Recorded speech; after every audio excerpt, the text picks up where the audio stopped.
Hey guys, welcome back to the channel. Today we will be doing wheel bearings on the Fortec 2.0, as I previously stated in my last videos. Reasons why to do this. For me at least, I know my wheel bearings, after running them in the rain and the snow, are starting to get pretty crunchy in there. I actually blew out this one. So I'll be showing you guys how to do this today. So sit back, you might learn something. First thing you're going to want to do is take off the wheel. So this is pretty basic. You should know how to do this. And if you don't, it's pretty easy.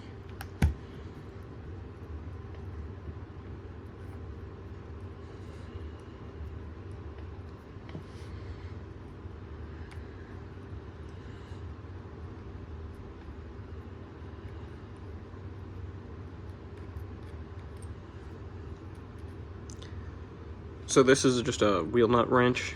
These usually come in the box of most models, and if it doesn't, you can probably cop one of these on Amazon for pretty cheap. So with the Fortec 2.0 and the 3.0, which actually makes it different, is so as you can see right here, your wheel hex is actually your scale, rotor, and brake caliper. And it is held on by that screw back there. So tool I'm gonna need for this is just a small Allen key. Another thing that should come in your manual. Your manual comes in a bag with like suspension preload clips, some tools, and some paperwork.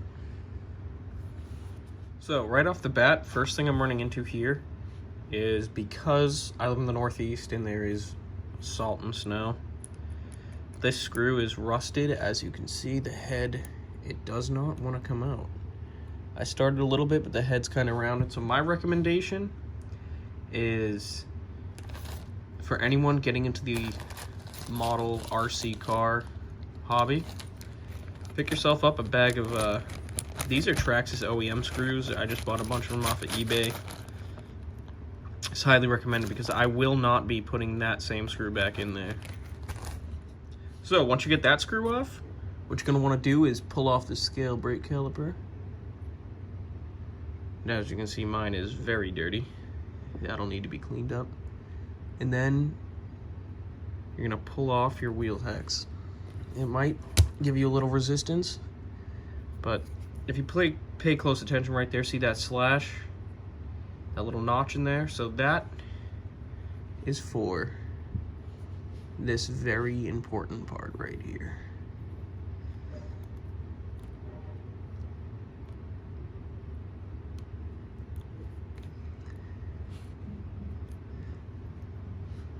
So what this is just a wheel, is an axle pin.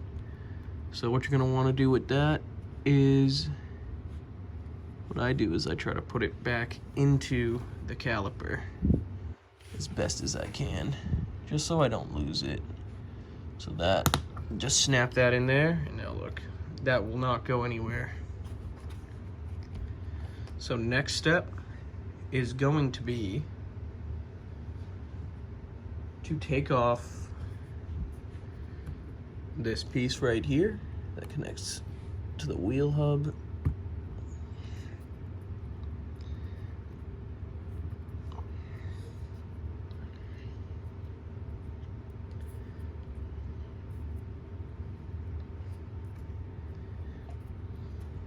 Now this screw, even though it has a little bit of surface rust on it, it should be fine. So what I'm going to do is actually take that, move that out of the way, and just put the screw right back where I found it. So now, this should be loose enough where you can rotate this part down. You're going to pull out your dog bone axle, put that off to the side. So next thing you're going to want to do is remove this screw right here.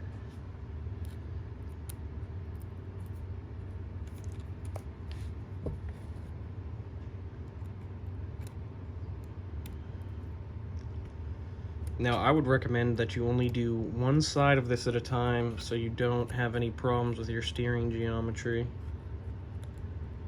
because the other side will hold this where it needs to be. We got another rusty, dirty screw in here that doesn't want to cooperate too well, but we got it.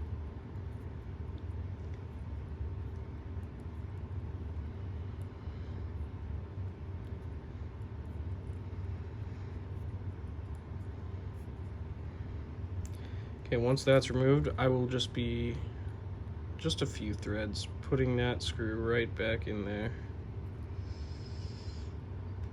if I can.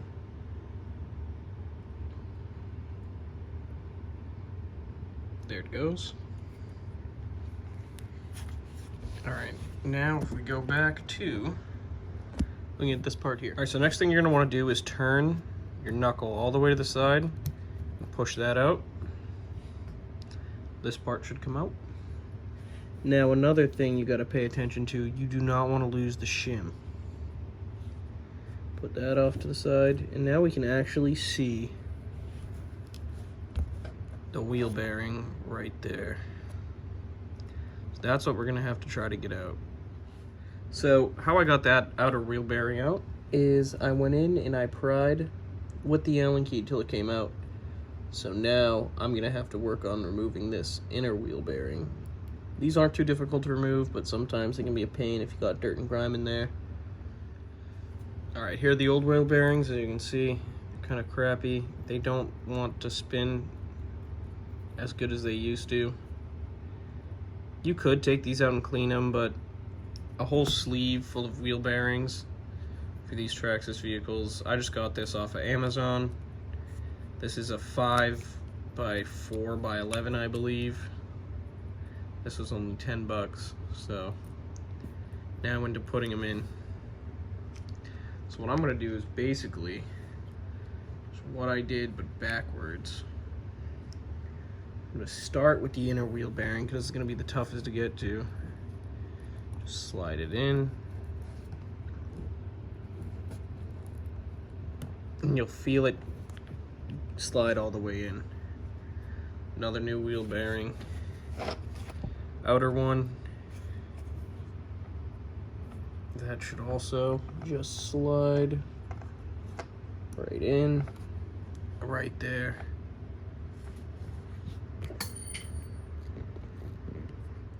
So now, like I said, we're gonna do everything in reverse. So I'm going to put in the drive cup. Just try to find whatever angle works best for you and just try to slide that all the way back in there, just like that. So now, before I forget, very important, the shim. Okay guys, now let's move on to the back, which should be a much easier process than the front. So again, you're gonna start off by wanting to take the wheel off.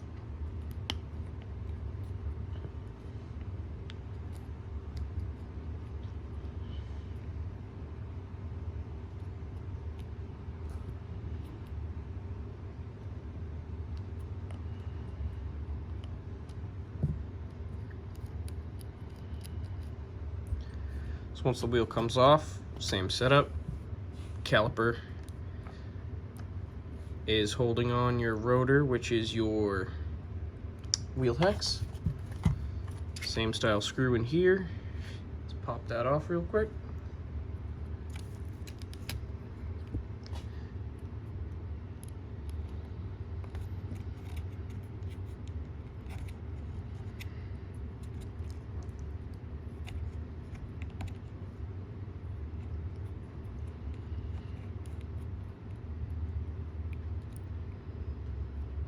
So these ones are a little less corroded, but still they're, when they corrode at the head of the screw, it makes it difficult for the Allen key to get in there. So I'm probably gonna keep this one in because it's fine. It's not perfect, but what are you gonna do? It's my most used model.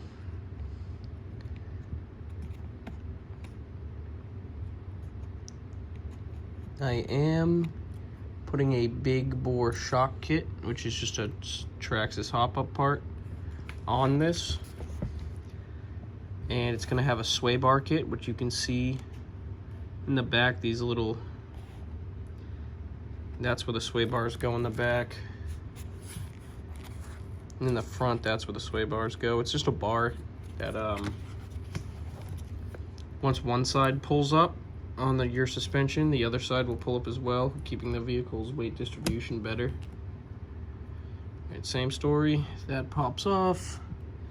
Slide this out.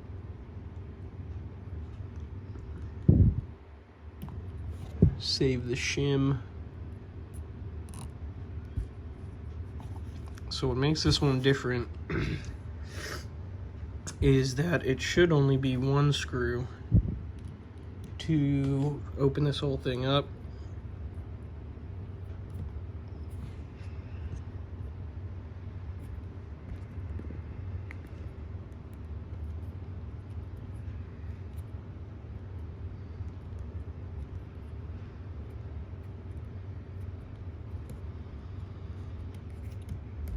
So once you take that out, move that out of the way, pop this forward, same thing.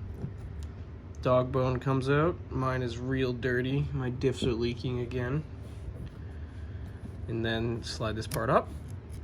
And as you can tell with this one, this is a very corroded bearing.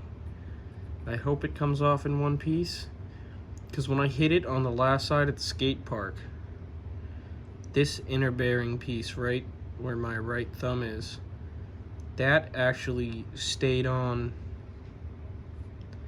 while the rest of this just disintegrated. Well, it didn't disintegrate. When I took the wheel off, all the balls fell out of these ball bearings. But I mean, it doesn't spin too bad, but as you can tell, this is in need of repair. So I successfully got that bearing off. So now, just do what we did backwards and we'll put it back together. So, I'm gonna grab 2 new bearings.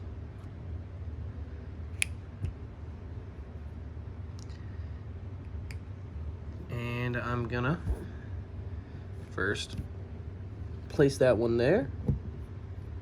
Slides right in. Place this one here. Then it goes. Oh, it fell out. So that slots in like that.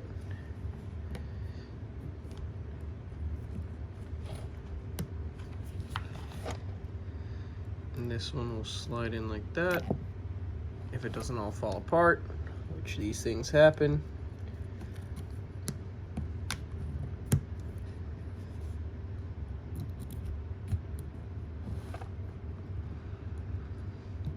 These, once we get everything back on, these will stay in a lot easier.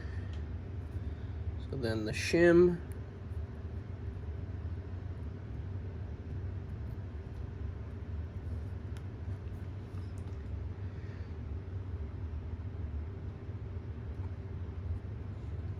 And then you're gonna wanna put the pin in. So what I do is I start it kind of facing upward just so it's easier to see. And rotate that like that so it doesn't fall out on you. So that's looking pretty even. Now let's go put this on. You'll hear that snap. And then, so you don't forget, putting the dog bone axle. So it goes in there. You just gotta twist the wheel hub till it lines up. Once it's lined up, it should just slide right in like that. That pops in as well. Then it goes top screw, which is this one.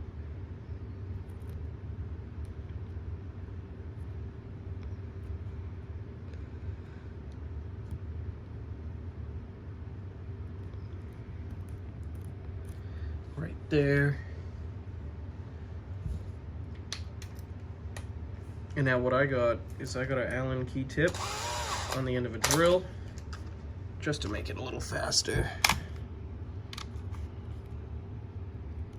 So once that's in there a little bit, just very gently put that in. And once it gets down there most of the way, I like to tighten it by hand because you are threading metal into plastic. That's good. So now back to this screw.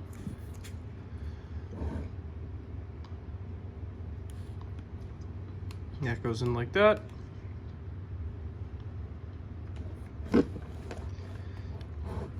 So with these two, so you got the two little bumps right there on the caliper, which line up with the uppermost and lowermost hole, and that's what keeps it in place while you put the screw in. Now this is a pretty tricky screw to get in.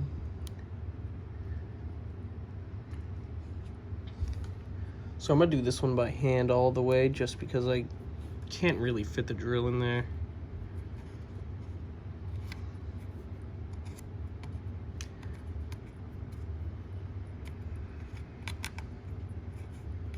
It's a pretty easy job to do.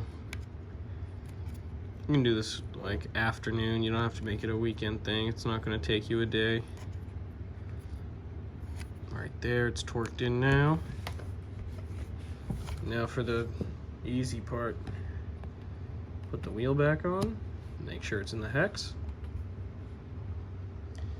Get the wheel nut back on. My wheels are in rough condition, I know that. I tried re-gluing a new set of tires on. It didn't go well because most of my rims are cracked. So this, you're gonna wanna hold the wheel so it doesn't keep spinning on you, and just keep tightening it.